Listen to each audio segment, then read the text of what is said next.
మా ఫామ్ లో వంకాయలు ఇంకా టమాటాలు హార్వెస్ట్ కి వచ్చినాయి.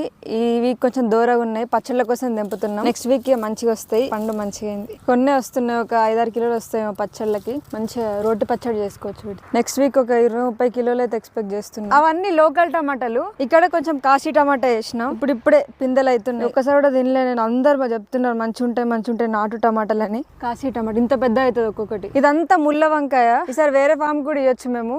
ఎప్పుడు తెచ్చుకోవడమే కాదు, ఇచ్చే స్టేజ్ కూడా వచ్చినాం మేము. ముళ్ళ వంకాయలు టైం పడుతుంది. పర్పుల్ పొడుగు వంకాయలు వచ్చినాయి. పర్పుల్ వంకాయలు 6 లైన్లో వేసినాం. అవంతా ముళ్ళ వంకాయ వేసేసినాక ఇది వేసినామని ఇదే ఫస్ట్ వచ్చింది. మంచిగా వచ్చింది ఖాతా. వస్తాయి అనుకుంటా ఒక 10 కిలోలు. ఇటు సైడ్ ల్యాండ్ కొంచెం ఫర్టైల్ లేదు, రాదేమో అనుకున్నాం కానీ మంచిగా వచ్చింది. లాస్ట్ టైం ఆవల కూర వేసినట్టు ఈసారి శనగ కూర వేసినాం. ఇది చపాతీకి జొన్న రొట్టెకి బాగుంటదంట. ఇది తింటే ఇట్లనే బలంగా తయారవుతారు మీరు. ఎవరికైనా శనగ కూర అవసరం ఉంటే మా స్టోర్కి వచ్చి తీసుకోవచ్చు. రేపు మా స్టోర్లో మా ఫామ్ లో పెరిగిన వంకాయలు, టమాటాలు ఇంకా శనగ కూర ఉంటుంది.